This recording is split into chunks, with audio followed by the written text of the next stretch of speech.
పూర్వాన్ని welcome to my channel. అందరూ ఎలా ఉన్నారండి? ప్రతి ఒక్కరికి ఎంతకైనా ఉపయోగపడే మనకు పనికిరాని పడేసే వస్తువులని అలా యూజ్ చేసుకోవడానికి చాలా మంచి కొత్త యూజ్ఫుల్ టిప్స్ అయితే ఈ వీడియో షేర్ చేయబోతున్నాను. టిప్స్ అయితే చాలా యూజ్ఫుల్ గా ఉంటాయి. మిస్ చేయకుండా ఎండింగ్ వరకు చూడండి. ఇంకా ఫస్ట్ టిప్ అయితే తెలుసుకుందాం. మనలో చాలా మంది ఆడవారికి పీరియడ్స్ అనేవి పోస్ట్ పోన్ చేసుకోవడానికి టాబ్లెట్స్ అనేవి వాడుతూ ఉంటారు కదండి. నెక్స్ట్ వచ్చేది మనకి శ్రావణ మాసం కాబట్టి పీరియడ్స్ ని మనము 1-2 రోజులు పోస్ట్ పోన్ చేసుకోవాలనుకున్నట్లయితే సింపుల్ గా ఇలా ట్రై చేయండి.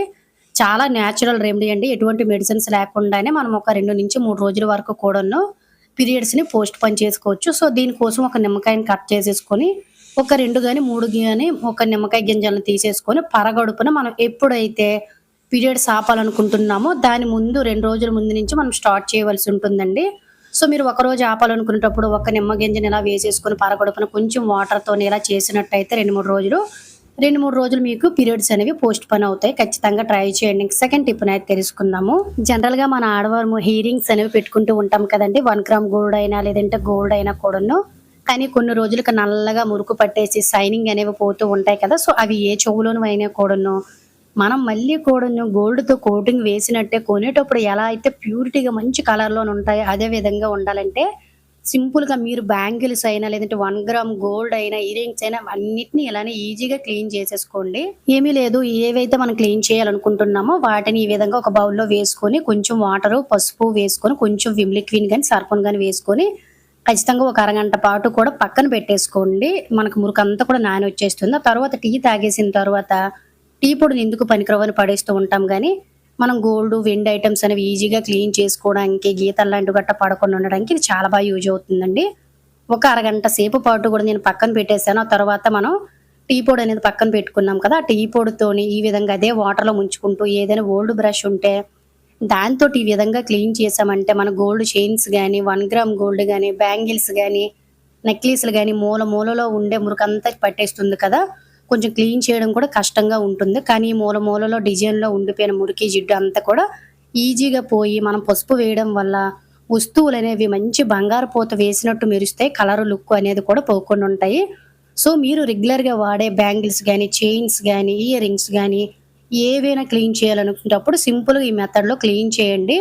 వస్తువులు తళతళ మెరిసిపోతాయి. కొత్త వాటిలా కూడా మురికిపోతుంది. ఖచ్చితంగా ట్రై చేయండి. ఇంకా నెక్స్ట్ అనేది తెలుసుకుందాం. బయటకి ఎక్కువగా వెళ్ళేవారు, టూర్స్‌కి వెళ్ళేవారికి ఈ టిప్ చాలా బాగా యూజ్ అవుతుందండి. జనరల్‌గా మనం ఎప్పుడైనా ఔట్ సైడ్ వెళ్ళేటప్పుడు ఎక్కడైనా హ్యాండ్ వాష్ చేసుకోవాలన్నా, ఫేస్ వాష్ చేసుకోవాలనుకున్నా చాలా ఇబ్బంది పడిపోతుంటాం కదా! అలా అని మనతో షాంపూలు, సర్ఫులు అన్నీ తీసుకొని వెళ్ళలేం కదా! అలా హ్యాండ్ వాష్ అనేది మనం ఎప్పుడైనా ఎక్కడైనా చేసుకోవాలనుకునేటప్పుడు సింపుల్‌గా ఇలా ట్రై చేయండి. ఇటువంటి మనకి కాటన్ అనేది బయట దొరుకుతుందండి. ఇది ప్లాస్టిక్ కాటన్ అనమాట. సో, ప్లాస్టిక్ స్పాంజు దీన్ని కొంచెం తీసుకున్నానండి. మీరు కావాలంటే చిన్న క్లాత్‌ని గానీ, నార్మల్ కాటన్ గానీ తీసుకోవచ్చు. ఇందు మీద మీకు నచ్చిన షాంపూని గానీ, హ్యాండ్ వాష్‌ని గానీ, సోప్ లిక్విడ్ గానీ మీరు ఏదైతే కావాలనుకుంటున్నారో దాన్ని వేసుకొని, మొత్తం కూడా స్ప్రెడ్ అయ్యేటట్టుగా ఇలా చేసేసుకొని, చిన్న చిన్న బాల్స్ లాగా మనం ఇలా చుట్టేసుకున్నామనుకోండి, చాలా చాలా ఈజీగా మనము ఎప్పుడైనా కూడాను ఎక్కడికైనా టూర్స్ వెళ్ళేటప్పుడు కూడాను మనం ఎక్కడ కావాలంటే అక్కడ హ్యాండ్ వాష్ చేసుకోవచ్చు, ఫేస్ వాష్ చేసుకోవచ్చు, లేదంటే స్నానం చేయడానికి కూడా దీన్ని చాలా ఈజీగా యూజ్ చేసుకోవచ్చండి. ముఖ్యంగా చిన్న పిల్లలు ఉండే వాళ్ళకి ఈ టిప్ చాలా బాగా యూజ్ అవుతుందండి. ఈ విధంగా ఒక కాటన్ కవర్‌లో గానీ, ఒక బాక్స్‌లో గానీ మీకు ఏదైతే అనువుగా ఉంటుందో అందులో వీటిని వేసేసుకొని, ముడి వేసేసుకొని చక్కగా యూజ్ చేయాలనుకునేటప్పుడు సింపుల్‌గా ఒకటి తీసేసుకొని, మనకు వాటర్ అనేది ఎక్కడ పడితే అక్కడ అవైలబుల్‌గా ఉంటుంది కాబట్టి సింపుల్‌గా దీన్ని ఓపెన్ చేసేసుకొని, దీన్ని ఇలా ఒకటి చేతిలోకి తీసుకొని కొంచెం వాటర్ డ్రాప్స్‌ని అందులో వేసేసుకొని జస్ట్ చేతిని ఇలా మనం వాష్ చేసుకున్నామంటే వీడియోలో అయితే ఒక్కసారి చూడండి మనకి ఎంత నురగొస్తుందో. పిల్లలకి దీనితోటి ఈజీగా బయటకి వెళ్ళేటప్పుడు స్నానం చేయించాలనుకోవచ్చు. హ్యాపీగా చేతులు వాష్ చేసుకోవచ్చు, మొఖం కడుక్కోవచ్చు. స్నానం కూడా చాలా ఈజీగా చేసేయొచ్చనమాట. మనకు నురగ అనేది అలానే వస్తూనే ఉంటుంది.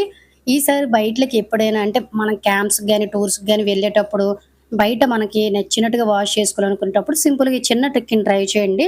టిప్ చాలా బాగా యూజ్ అవుతుంది. ఇంకా నెక్స్ట్ ఐడియానైతే తెలుసుకుందాము. మనం ప్రతిరోజు ఎన్నో వస్తువులు కొంటూ ఉంటాము. ఎన్నో వస్తువులు ఎందుకు పనికిరావని పడేస్తూ ఉంటాం గానీ, దీనివల్ల కూడా మనకి చాలా చాలా యూజెస్ అయితే ఉంటాయండి. సో, ఆ ఐడియా ఏంటనేదైతే తెలుసుకుందాం. మన కిచెన్‌లోని ప్రతి ఒక్కరు ఆడవారు ఫేస్ చేసే ప్రాబ్లమేనండి. ఈ ప్రాబ్లమ్స్‌కి ఇక్కడి నుంచి సొల్యూషన్ చేసేద్దాము. సో, ఏమీ లేదండి. జస్ట్ మనం ఇటువంటి కోల్‌గేట్ పేస్ట్ లాంటివి ఒకటి కొనేటప్పుడు దానికి వచ్చే పైనుండే వేపర్ అనేది ఉంటుంది కదా! దాన్ని తీసేసుకొని వీడియోలో చూపిస్తున్న విధంగా దీనికి నేను డబుల్ సైడ్ టేప్‌నైతే అంటించేసుకొని దాని పైన ఉండే పేపర్ లాంటిదైతే ఉంటుంది కదండీ! దాన్ని కూడా రిమూవ్ చేసుకొని మనకి కిచెన్‌లోన అనువుగా గ్యాస్ స్టవ్ బ్యాక్ సైడ్ దీన్ని ఈ విధంగా అంటించేసామంటే, మనము ప్రతిసారి వంట చేసేటప్పుడు లైటర్ అనేది అక్కడ, ఇక్కడ పడేసి వెతుక్కుంటూ ఉంటాం కదా! ఇది వెయిట్ తక్కువ ఉండడం వల్ల దీనికి చక్కగా మనం ఇలా పడేసే వాటితోటి ఈ కోల్‌గేట్ తొక్క అనేది మనకి ఇలా హోల్డర్‌లాగా పనిచేస్తుంది. ఖచ్చితంగా ట్రై చేయండి. ఇంకా నెక్స్ట్ ఐడియానైతే తెలుసుకుందాం. జనరల్‌గా చాలామంది ఇళ్లల్లోకి ఎలుకలు, పందికొక్కులు, బొద్దింకలనేవి వచ్చేసి ఇబ్బంది పడిపోతుంటాం కదా! కేవలం మన ఇంట్లోనే ఉండే ఏ సోపుతోనైనా కూడాను వీటిని ఈజీగా బయటకి పంపించేయొచ్చండి. మరి అది ఎలా అనేది తెలుసుకుందాం. వీడియోలో చూపిస్తున్న విధంగా ఒక బౌల్ తీసుకొని ఇందులో ఒక 2 స్పూన్ల వరకు కూడాను గోధుమ పిండిని వేసేసుకోండి. ఆ తర్వాత ఇందులో మనము బేకింగ్ సోడాను యాడ్ చేయవలసి ఉంటుందండి. బేకింగ్ సోడా అనేది ఎలుకలు గాని, లేదంటే బొద్దింకలు గాని తినడం వల్ల వాటికి స్టమక్ అనేది అప్‌సెట్ అయిపోయి చనిపోతాయన్నమాట. అందువల్ల మనం ఇందులో ఒక అర టీ స్పూన్ వరకు కూడా యాడ్ చేసాము. ఆ తర్వాత మనలో చాలామంది కెమికల్స్ అనేవి వాడుతూ ఉంటారు గానీ, కెమికల్స్ అనేవి మరీ హై రిస్క్ కాబట్టి సింపుల్‌గా వీడియోలో చూపిస్తున్న విధంగా మనం గిన్నెలు తోమే సబ్బు గాని, లేదంటే బట్టలు ఉతికే సబ్బు గాని, ఏదైనా కూడా చాలా ఎక్కువ కెమికల్స్‌ని కలిగి ఉంటాయండి. అందువల్ల మనం ఇందులో కొంచెం అంటే కొంచెము నేను గిన్నెలు తోమిన ఎక్సో సోప్‌నయితే కొంచెం తురుము వేశాను. ఆ తర్వాత ఒక కర్పూరం బిళ్ళను కూడా వేశానండి. కర్పూరం వల్ల కూడాను మనకేంటంటే ఈ స్మెల్ అయితే ఎక్కడైతే ఉంటుందో, ఈ స్మెల్ వల్ల మనకేంటంటే ఇంట్లోకి బొద్దింకలు, ఈగలు, దోమలు, పురుగులు లాంటివి కూడా రాకుండా ఉంటాయి. మరి ఇన్ని వేసిన తర్వాత ఎలుకలు గాని, బొద్దింకలు గాని ఇవి తింటాయా? సో, తినవు కాబట్టి స్వీట్ అనేది కొంచెం యాడ్ చేసుకోవాలి. ఒక అర టీ స్పూన్ వరకు కూడా షుగర్‌ని వేసేసుకొని కొంచెం కొంచెం వాటర్ అనేది పోసేసుకొని, ఈ విధంగా ముద్దల మిశ్రమంలాగా అంటే మనం బాల్స్ తయారు చేసుకునే విధంగా తయారు చేసేసుకొని, వీటిని చిన్న చిన్న బాల్స్‌లా తయారు చేసేసుకొని, ఎక్కడెక్కడైతే ఎలుకలనేవి తిరుగుతున్నాయో ఆ ప్లేస్‌లో పెట్టేసుకోండి. కానీ వీటిని పెట్టేటప్పుడు మాత్రం ఖచ్చితంగా ఇంట్లో పెంపుడు జంతువులు గాని, చిన్న పిల్లలు గాని ఉంటే వాటికి అస్సలు అందనివ్వకండి. ఎందువల్లంటే నోట్లో పెట్టేస్తాయి. అలాగే ఫ్రెండ్స్ మీలో ఎవరైనా మన ఛానెల్ సబ్స్క్రైబ్ చేసుకోలేకపోతే ప్లీజ్ సబ్స్క్రైబ్ చేసుకొని పక్కనున్న బెల్ ఐకాన్ ఆల్ యాక్టివేట్ చేసుకోండి. అలాగే వీడియో గనుక నచ్చినట్లయితే ప్లీజ్ ఒక లైక్ చేసి ఇటువంటి యూజ్‌ఫుల్ టిప్స్‌ని మీ ఫ్రెండ్స్ అండ్ ఫ్యామిలీకి షేర్ చేయడం అయితే మర్చిపోకండి. ముఖ్యంగా మనకి గ్యాస్ క్యాబినెట్ ఏరియాలో, గ్యాస్ సిలిండర్ దగ్గర, ఫ్రిడ్జ్ డోర్ వెనకాల, అలాగే ఔట్ సైడు ఇలా ఎక్కడ పడితే అక్కడ వైర్లు కొరికేయడం లాంటివి చేస్తూ ఉంటాయండి. బొద్దింకలు కూడా ఇంట్లో ఎక్కడ పడితే అక్కడ తిరుగుతూ ఉంటాయి.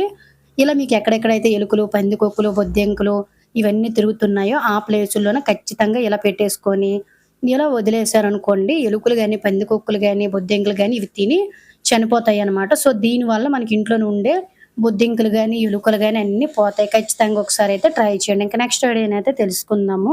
మనకి శ్రావణ మాసం వచ్చేసిందండి. ఈ శ్రావణ మాసంలో గాని, లేదంటే సంక్రాంతిలో గాని, ఇలా పండగలకి మన ఇంట్లోనే ఉండే ఐటెమ్స్ అన్నీ ఎక్కువగా రాగి, ఇత్తడి పాత్రలు క్లీన్ చేస్తూ ఉంటాం కదా! వీటిని కొంచెం క్లీన్ చేయాలంటే చాలా కష్టమే. అలాగే వాటి షైనింగ్ కూడాను మనకు 1, 2 రోజుల్లోనే నల్లగా మాడిపోతుంటాయి. సంవత్సరం అయినా కూడా మన ఇంట్లో వస్తువులు క్లీన్ చేసుకునేటప్పుడు నల్లగా మాడిపోకుండా ఈజీగా క్లీన్ చేసుకోవాలంటే సింపుల్‌గా ఇలా ట్రై చేయండి. జస్ట్ ఒక ఇటుక బెడ్డ ముక్కని తీసుకొని ఇలాగా మనం పొడిలాగా దంచేసుకొని ఈ పౌడర్‌లోన కొంచెం ఉప్పు, అలాగే కొంచెం నిమ్మరసం వేసేసుకొని, కొంచెం వాటర్ పోసేసుకొని ఇలా ముద్దలా తయారు చేసుకొని, మనము ప్రతిరోజు క్లీన్ చేసుకోవలసిన రాగి, ఇత్తడి పాత్రలు, వెండి పాత్రలు, పూజా పాత్రలను చాలా ఈజీగా ఎంత మొండిగా మనకి నల్లగా మారిపోయినా కూడా చాలా ఈజీగా క్లీన్ చేసేయొచ్చు. నేనైతే రాగివి ఎక్కువగా చెప్తూ ఉంటానండి. ఎందువలనంటే రాగి క్లీన్ చేసుకోవడానికి చాలా కష్టం కాబట్టి. కానీ చాలామందైతే రాగే కాదక్క ఇత్తడిని కూడా క్లీన్ చేయడం చూపించు అని అడుగుతున్నారు. రాగి అయినా, ఇత్తడైనా, వెండి అయినా ఏదైనా కూడా మనం ఇదే మెథడ్‌లో చేసుకోవచ్చండి. ఇటుకను పూర్వం రోజుల్లో మన పెద్దవారు ఉపయోగించేవారు ఎక్కువగా రాగి, ఇత్తడి పాత్రలు క్లీన్ చేసుకోవడానికి. అలాగే శ్రావణ మాసంలో నేను కూడాను అటుకు పైనైతే మా దగ్గర చాలా పాతవైన బిందెలనేవి కొంచెం ఉంటాయండి. ఇవి కూడా నల్లగా అయిపోతాయి. నేను ఇలా ఇటుకతో తోముతూ ఉంటాను సంవత్సరంకొకసారి. సో, ఇలా తోమడం వల్ల మనకి సంవత్సరం అయినా నల్లబడిపోవు. ముఖ్యంగా కష్టం అనేది ఏమి ఉండదనమాట తోమడానికి. వస్తువులు కూడా శ్రమ లేకుండా ఉంటాయి. మీరు కొంచెం చేత్తో పీచును గాని, లేదంటే ఏదైనా గడ్డి పరకతో గాని ఇలా ఈజీగా క్లీన్ చేసుకోండి. లేదంటే చెయ్యి హార్డ్ అయిపోతుంది. కానీ నాకిలా కంఫర్ట్ ఉంటుందని నేను ఇలా క్లీన్ చేసుకుంటున్నాను. అంతే మన ఇంట్లో పండగలకి మన ఇంట్లోనే ఉండే వస్తువులన్నిటిని రాగి, ఇత్తడి ఏవైనా ఇలా మెరిపిచ్చేయొచ్చు. ఖచ్చితంగా ట్రై చేయండి. సో, ఇది ఫ్రెండ్స్ ఈరోజు వీడియోలో అయితే టిప్స్. టిప్స్ కనుక యూజ్ అయినట్లయితే please like, share, subscribe my channel. Thank you for watching.